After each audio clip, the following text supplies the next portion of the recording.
Hello students, welcome to the online classes of Sardar Vallabhbhai Patel English Medium School Yaval. I am Kamini Bunde. Today we are going to learn Standard 4, Subject EVS 1, Lesson number 24. Are we endangering our environment? मतलब क्या हम परिसर के लिए संकट उत्पन्न कर रहे हैं? 20 years ago, there were open fields around the city. Today, there are new colonies there. There was a big spreading tree near the railway gate. Different kinds of birds and insects live happily in the tree. मतलब आज से 20 वर्ष पहले बहुत से महानगरों के आसपास खेत थे और आज वहाँ नई बस्तियाँ बन गई है। रेलवे फाटक के पास में वृक्षों की अच्छी खासी संख्या भी थी। उन पेड़ों पर घोंसले बनाकर कई प्रकार के पक्षी और कीड़े मकोड़े आनंदपूर्वक रहते थे। Next, where has those birds and insects gone today? मतलब अब वे पक्षी या कीड़े मकोड़े कहाँ चले गए होंगे फिर? नेक्स्ट देखो, यहाँ पे पिक्चर दिया है 20 ईयर्स एगो का और टुडे का। ओके, नेक्स्ट यहाँ पे भी अभी पिक्चर है city, village and forest. What similarities do you find between a city, a village and a forest? मतलब महानगर, गांव और जंगल, इनमें तुम्हें कौन कौन सी समताएं दिखाई देती है? नेक्स्ट है what differences do you find between them? कौन कौन से अंतर यहाँ पे दिखाई देते हैं? ओके, नेक्स्ट टॉपिक है हमारा the progress made by human beings. मतलब मनुष्य का विकास। Man is more intelligent than all other animals. He makes use of his intelligence to make his life more comfortable. All living things make use of what they find in their environment, but only man can carefully study the things in the environment. He produces he produces new things from material in the environment. Let us see how.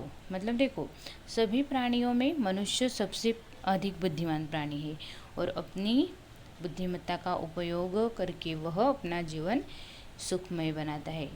परिसर की वस्तुओं का उपयोग सभी प्राणी करते हैं, लेकिन मनुष्य परिसर की वस्तुओं का अत्यंत सूक्ष्म अध्ययन कर सकता है और वह परिसर की वस्तुओं का उपयोग करके नवीन पदार्थों का निर्माण भी करता है। कैसे, उसे देखना है हमें। This is a story of about 150 years ago. Researchers found out how to use mineral oil. Man now had a new and useful fuel to use. He then invented some vehicles that would run on this new fuel. This include the motor car, bus, truck, and scooter. They also developed railway engine that would run on coal. मतलब देखो, लगभग 150 वर्ष पहले की बात है।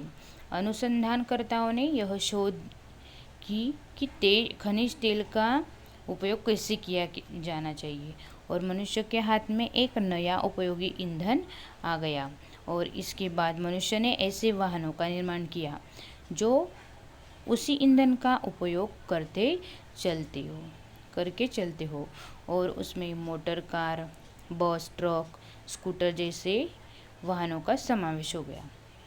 देखो, शोधकों ने पत्थर के कोयलों का उपयोग करके चलने वाली रेलगाड़ी भी तैयार की। Previously if one had to travel to another town, one had to walk और ride horseback or on a bullock cart.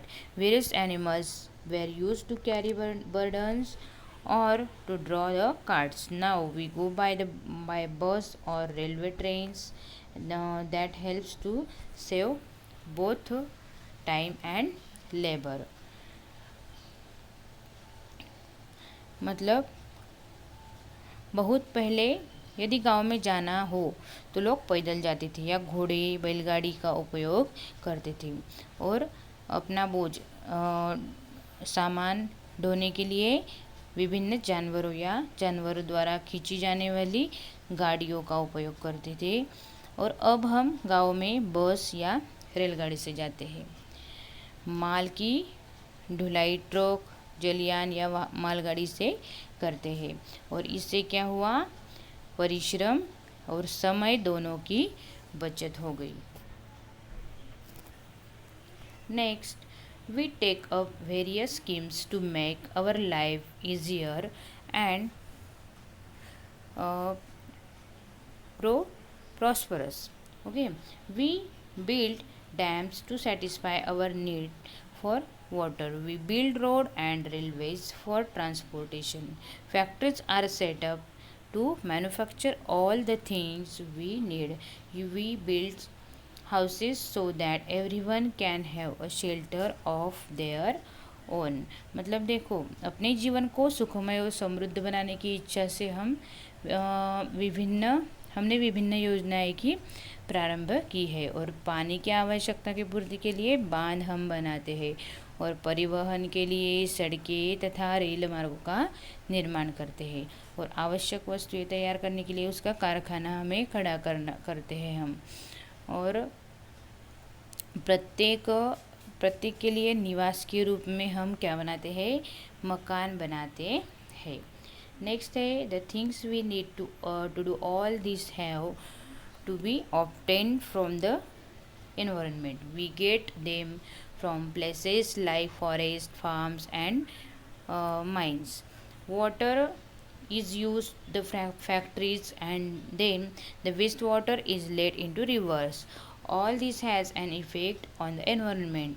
If the environment is harmed, it has harmful effects on all living things, and man is no exception.